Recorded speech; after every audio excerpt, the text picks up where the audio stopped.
Thank you for joining me. I am Julie Oparka, the archivist here at the Romeo Community Archives.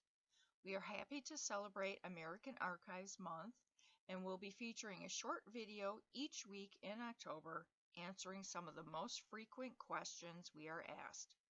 This is the second video in a series of 4.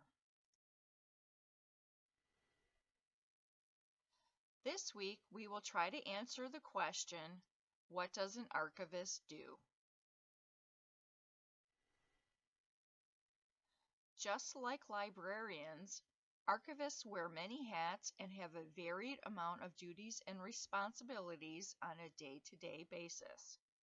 I may find myself meeting new people, either in person or by email or phone, working with a room full of volunteers, or working alone. I just never know what the day will bring.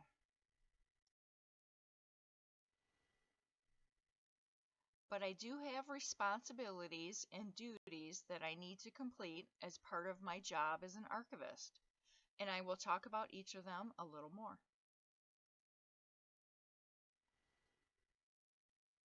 Taking care of our collections is a major part of what I do.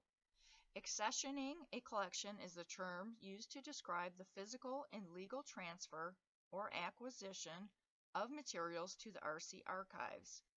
But for us, it is also a big part of community outreach, so I will talk more about that later. Each collection is organized, arranged into folders, which are then organized into boxes. Care is taken to preserve the materials, protecting photographs with archival safe sleeves, photocopying newspaper clippings because the copy paper is more stable, removing staples that may rust and damage the documents, that sort of care. We are preserving the collections for future generations. Creating a finding aid allows us to easily find what we are looking for within a collection, but more importantly, it provides access to researchers and users alike. It gives the public the opportunity to see if what we have will help them with whatever research he or she is doing.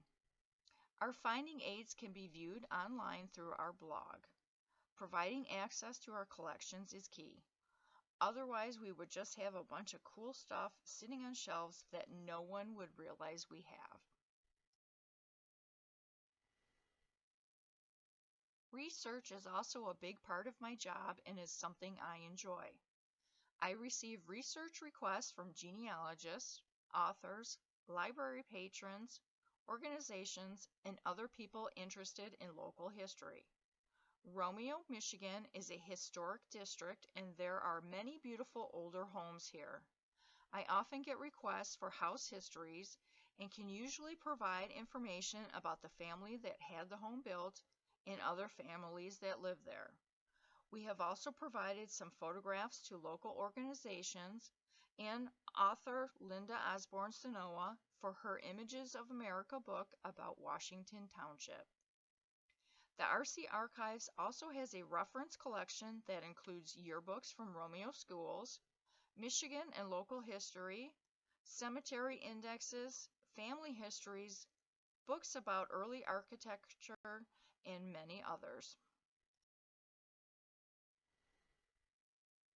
We are fortunate to have a wonderful group of volunteers that help out at the RC Archives. Our largest collection, the Melvin E. and Joan D. Blake Romeo Observer Collection, contains over 150 years of the Romeo Observer newspaper and the thousands of photographs associated with it.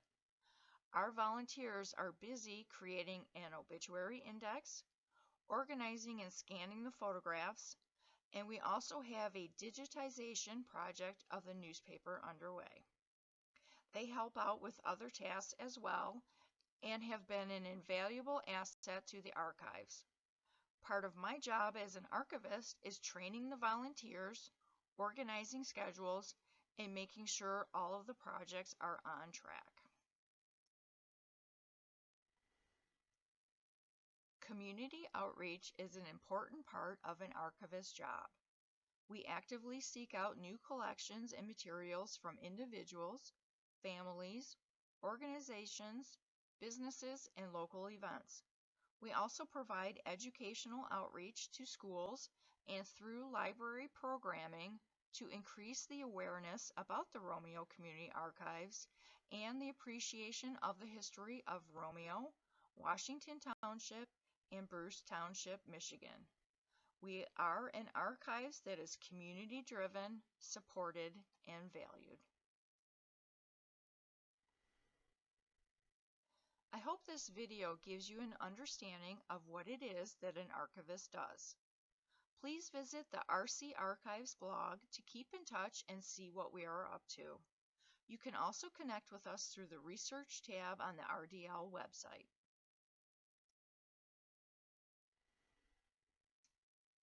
Thank you for joining me, and please join us next week as we try to answer the question of what can an archives do for you?